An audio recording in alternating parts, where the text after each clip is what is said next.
this, guys.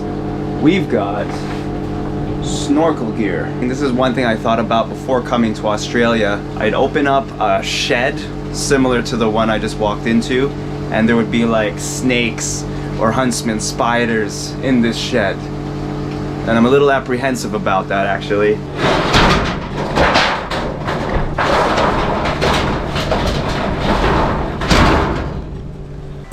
Haven't really been doing a lot of activity, haven't been shooting a lot of things because we're kind of fulfilling the working portion of this working holiday. You know, saving up money so that we can get back on the road and eventually travel. If ever you end up doing a working holiday visa, it becomes kind of like a juggling act between working and traveling. You work too much, you won't be able to do much traveling. If you travel too much, you'll just end up running out of money and living out of the free box at the backpackers. Western Australia has become this booming economy where a lot of people are traveling to. Vacancy rates in Perth was something like 0.3%. A couple of years ago, you might want to fact check this, it was over 2%. So that's just how hard it was to find a place. So Facebook Marketplace landed 2 prospect opportunities. Visited the first place, not the greatest. Walked into the bathroom, there was water all over the floor, no shower curtains. Walk into the kitchen, stovetop doesn't work, just a piece of cardboard with a electric burner placed on top of it. Ling spoke up and found another place, and this was the house. It had a pool, 7-minute drive to the beach, and it was an ensuite room as well. New countertops, mirrors, everything renovated. I mean, swimming pool, dude.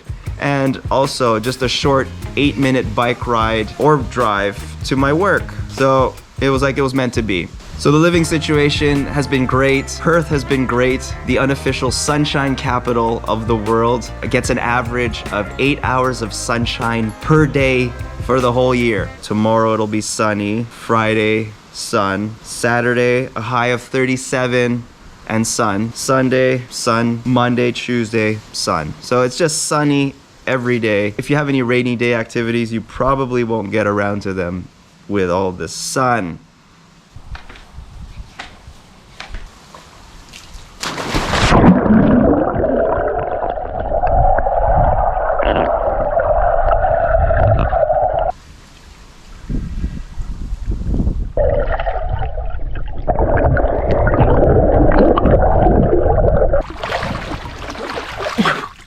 I think we need to go somewhere bigger.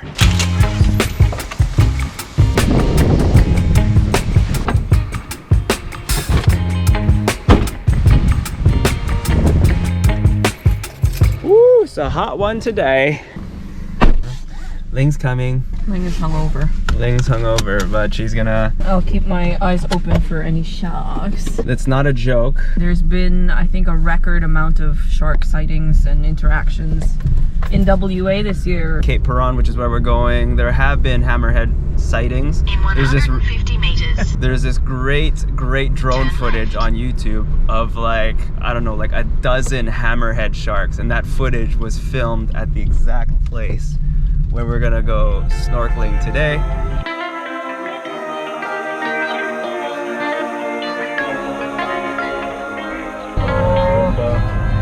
Bomba Star. You saw me filming too. Oh, there's a bug on my window. It hitched a ride. Ew. Oh, it flew away. There's at least 8 snorkelers out there.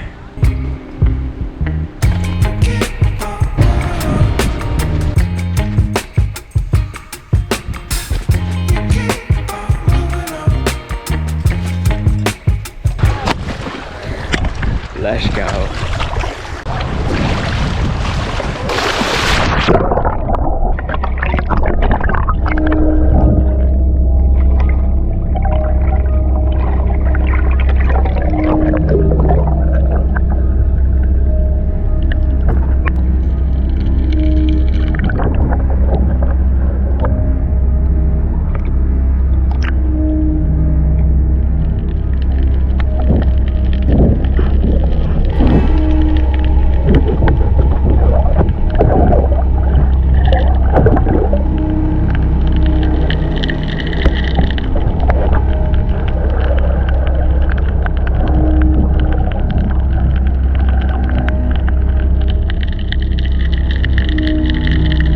saw a manta ray.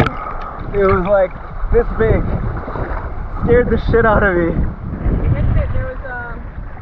There was a whole pod of dolphins. No way. Like at first it was just a mom and her baby, and then you saw like maybe 6 fins. Manta ray. Because I was like looking, and then it kind of came out from like the left, like pretty much underneath me. I'm like, oh, what the fuck is that? And then at first thing I'm like, can it sting me? Reading about stingrays and seeing people get stung by them on the internet, it does something to you. And I was kicking as hard as I could to catch up to it, and it was way too fast. Wow. Look, I found a Cactus? sand dollar? Is that what it's called? Yeah.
There were like hundreds of little fishies. Yeah. I was like in the middle of them.